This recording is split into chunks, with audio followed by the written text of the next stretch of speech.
Hello friends, ரொம்ப ஹெல்த்தியானது கூட, அது மாதிரி நம்மளுக்கு ரொம்ப ஈஸியாகவும் கிடைக்கிற ஒரு கருவேப்பிலை வச்சு தான் நீ பொடி பண்ண போகிறோம். அதுக்கு ஃபஸ்ட்டு கடாயில் 1 டீஸ்பூன் அளவுக்கு ஆயில் ஊற்றி கட்டி பெருங்காயம் ஒன்று போட்டிருக்கிறேன். 4 டீஸ்பூன் கடலைப்பருப்பு கொஞ்சம் ப்ரௌன் ஆனதுக்கப்புறமா காரத்துக்கு 6 வரமிளகா போட்டிருக்கிறேன். நீங்கள் எவ்வளோ போடுவீங்களோ போட்டுக்கோங்க, உங்களுக்கு காரத்துக்கு தகுந்தவாறு. இது கருப்பு உளுந்து 3 டீஸ்பூன். கருப்பு உளுந்து தான் பொடிக்கு நல்ல டேஸ்ட்டாகவும் இருக்கும், ஹெல்த்தியானது கூட.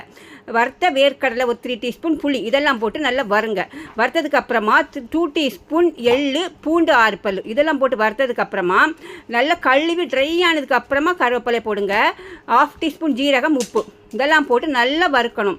இது நம்மளுக்கு கெட்டு போகாத அளவுக்கு இருக்கணும்னா அது நல்லா முறுப்பாகணும். அந்த அளவுக்கு நம்ம நல்லா வறுக்கணும். வறுத்து வச்சாதான் நம்ம பொடி பண்ணி வச்சு 1 மாதம் கூட கெட்டு போகாது. அவ்வளோ நல்ல டேஸ்ட்டாக இருக்கும். இது மாதிரி வரணும், முறுமுறுப்பு வந்ததுக்கப்புறமா ஆறுனதுக்கப்புறம் மிக்ஸில் பொடி பண்ணி வச்சுக்கோங்க. ஃப்ரெண்ட்ஸ், நம்ம சேனலை சப்ஸ்கிரைப் பண்ணிக்கோங்க. இதே மாதிரி ட்ரை பண்ணுங்கள். ஓகே, பாய், தேங்க்யூ.